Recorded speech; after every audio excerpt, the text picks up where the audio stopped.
बीतेगा ये दौर और वो दौर भी बीत जाएगा। संघर्ष की इस आंधी के बाद एक नया दर्द से आएगा। डटे रहना मैदान में, डटे रहना मैदान में, चाहे कितना भी शोर हो, ये ज़माना एक दिन तुम्हारे गीत गाएगा। हर इंसान को कामयाबी के लिए लगातार मेहनत करते रहने की ज़रूरत है और चाहत होनी चाहिए। ऐसे में ये भी सबसे ज़रूरी होता है कि वो अपने काम को बीच में न छोड़े। अगर वो ऐसा करता है तो उसकी अब तक की सारी मेहनत बेकार चली जाती है। और दुख की बात तो यही है कि हम में से ज़्यादातर लोग अक्सर यही करते हैं, तब उनके मोटिवेशन का फ्यूल धीरे धीरे ख़त्म होता चला जाता है। ये मोटिवेशन होता क्या है? हर बड़े लक्ष्य की बड़ी कामयाबी के लिए जिद होती है, जुनून होता है और होता है जज्बा। उसे हासिल करने का ये कुछ कर दिखाने की चाहत ही मोटिवेशन होता है। देखो, मेरा अनुभव तो यही कहता है कि जब इंसान अपनी बिहेवियर और अपने काम की जिम्मेदारी को लेना शुरू कर देता है, तब जिंदगी के प्रति उसका नज़रिया सही होता चला जाता है।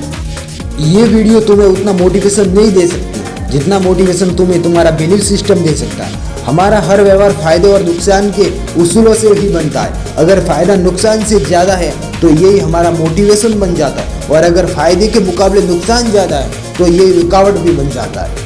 मैं आपको कुछ हैरान और मज़ेदार बातें बताना चाह रहा हूँ। इंसान जब पूरे जोश के साथ अपने लक्ष्य और कामयाबी के लिए काम करना शुरू करता है, तब वो अपने अंदर के बिलीफ सिस्टम से मोटिवेट होकर काम करता है। लेकिन जब धीरे धीरे वक्त गुजरता है, तब वो मोटिवेशन के लिए या तो मोटिवेशनल वीडियो देखता है या मोटिवेशनल बुक ढूंढता है। परमानेंट मोटिवेशन तो तुम्हारे बिलीफ सिस्टम से ही आएगा, और ये बिलीफ सिस्टम तभी मजबूत होगा जब तुम जिम्मेदारियां लेना शुरू कर दोगे। जिस दिन तुमने अपनी जिम्मेदारियों से प्यार हो जाएगा, मेरा यकीन मानो, तुम्हारे बारी मोटिवेशन की ज़रूरत ही नहीं पड़ेगी। और ऐसा भी नहीं है कि जिम्मेदारियों से प्यार होना असंभव या मुश्किल है। एक पिता के लिए बच्चों को पालना एक जिम्मेदारी होती है। जिम्मेदारियों से पहले प्यार आ जाता है, और नौकरी करना भी कोई नहीं चाहता, लेकिन सैलरी से प्यार किसको नहीं होता। अपनी जिम्मेदारियों से प्यार करना शुरू कर दो, ये तुम्हें बहुत फ़ायदा देगा। जिंदगी के संघर्ष दुख और सुख हो सकते हैं, ये इस बात पर निर्भर करता है कि हम इन संघर्षों का सामना कैसे करते। बिना कोशिश के तो कामयाबी नहीं मिलती।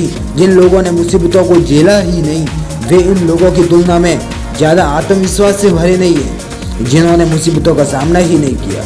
हम सबकी अपनी अपनी परेशानियां छोटी होती है, और इसलिए कभी कभी हमारा हौसला भी टूटने लगता है, पर इसमें ज़्यादातर लोग निराश हो जाते हैं। लेकिन विजेता कभी मायूस नहीं होता। इसलिए कहावत है, शांत समुद्र में नाविक कभी कुशल नहीं बन सकता। जानते हो क्यों?